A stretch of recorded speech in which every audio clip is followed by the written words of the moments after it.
जानते हैं भाभी, आज मेरे पति ने मेरे लिए एक सोने की चेन लाकर दिए हैं। मैंने मना किया था कि मेरे पास बहुत सारे सोने की चेन है, लेकिन फिर भी मेरे लिए एक नया सोने की चेन लेकर आए। आपका किस्मत तो बहुत अच्छा है। वैसे मैं आपको एक बात बोलूं, आप बुरा तो नहीं मानोगी? क्या बोलना है, जल्दी बोलो। घर आ गया है। हमारे घर में चावल खत्म हो गया है, क्या आप थोड़ी सी चावल उधार देंगे? अगर मैंने इसे चावल दे दी तो पता नहीं यह कब वापस करेगी। किसी से मन खोलकर बात करूं तो भी दिक्कत है। अरे क्या हुआ, आपने कोई जवाब नहीं दिया? अभी मेरे पति घर में है, अगर उन्होंने आपको चावल देते हुए देख लिया तो बहुत दिक्कत हो जाएगी। अच्छा ठीक है, मैं अभी चलती हूँ। ऐसे गरीब लोगों से मन खोलकर बात नहीं करना चाहिए, वरना यह लोग बस उधार मांगने लग जाते हैं। कल से नदी में मैं अकेले ही जाऊंगी। आज तो सारा पान खत्म हो गया है, अब मैं क्या खाऊंगी? मेरे बेटे के पास भी अभी पैसे नहीं है, पान लाने कैसे बोलूं? दादी, आपको चिंता करने की कोई जरूरत नहीं है। मैं आपके लिए पान लेकर आई हूँ। यह लीजिए पान। अरे इतने सारे पान खरीदने के लिए तेरे पास पैसे कहाँ से आए? वह दादी, मैंने पान वाले चाचा की दुकान में थोड़ा काम कर दिया था, इसीलिए उन्होंने मुझे यह पान दिया है। मेरी प्यारी पोती, तू मेरा कितना ख्याल रखती है। ठीक है दादी, मैं अभी माँ के पास जाती हूँ। माँ, मुझे बहुत भूख लगी है, मुझे खाना दो। अरे बेटी, घर में चावल खत्म हो गई है, तुझे खाना कैसे दूं? और घर में लकड़ियाँ भी खत्म हो गई है। ठीक है माँ, मैं जंगल जाकर लकड़ियाँ लेकर आती हूँ। नहीं, तुझे अकेले जंगल जाने की कोई जरूरत नहीं है। मैं अभी पड़ोसी के घर में काम करने जा रही हूँ, लौट कर दोनों एक साथ जाएंगे। माँ इतना काम करने के बाद फिर से जंगल जाएगी?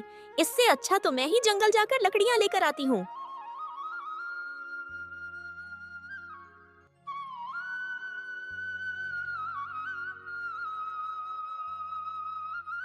अरे बेटी, तू कहाँ गई थी? तुझे कब से ढूंढ रही हूँ। तुझे पता है मैं कितना ज्यादा परेशान हो गई थी। क्या तू जंगल में गई थी? तेरी माँ तो घर पर नहीं थी, लेकिन मैं तो घर पर थी। तू कम से कम मुझे तो बताकर जा सकती थी, तो हम लोगों को इतना चिंता नहीं होती। अगर मैं तुम लोगों को बताकर जाती तो क्या तुम लोग मुझे जाने देते? वह सब छोड़ो, देखो मैं लकड़ी लेकर आई हूँ। वह सब तो ठीक है, मैं कुछ खाना लेकर आई हूँ। तू और दादी दोनों मिलकर खा लेना, मैं और तेरे पिता कुछ और खा लेंगे। लेकिन माँ। कोई लेकिन नहीं, जल्दी से हाथ मुंह धोकर आ, मैं खाना देती हूँ। माँ, आप भी जाकर हाथ मुंह धो लीजिए। ठीक है बहू, मैं हाथ मुंह धो कर आती हूँ। अरे प्रीतम भाई, इन्हें क्या हुआ है? ऐसे लेटे हुए क्यों हैं? प्रीतम चाचा, पापा बात क्यों नहीं कर रहे?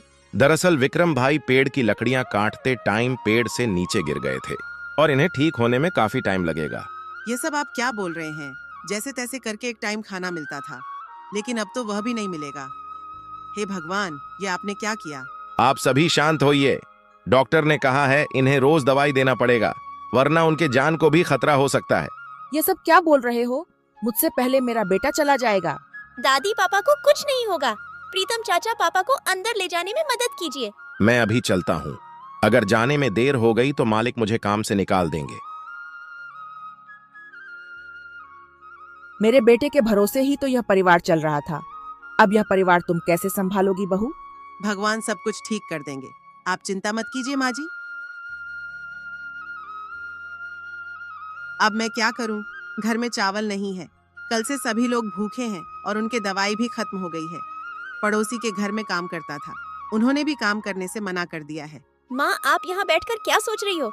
मैं तुम्हें कब से ढूंढ रही थी। मैं अब क्या करूं, कुछ समझ में नहीं आ रहा। मेरे पास जितने पैसे थे सब खत्म हो गया है, घर में चावल नहीं है, तेरे पापा का दवाई भी खत्म हो गई है। माँ, मैं एक काम करती हूँ, मैं जंगल से लकड़ी लाकर बेचती हूँ, उसे बेचकर कम से कम पापा का दवाई तो आ ही जाएगा। नहीं बेटी, तू यह नहीं कर पाएगी।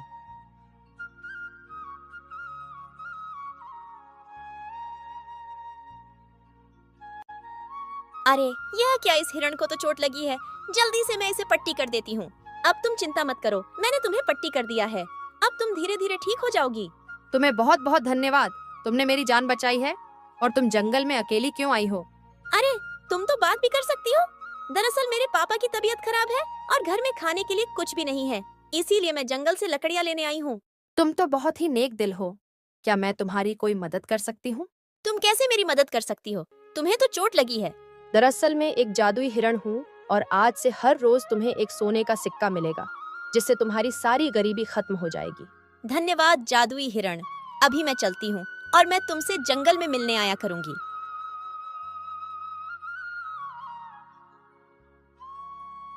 माँ, यह देखो सोने का सिक्का।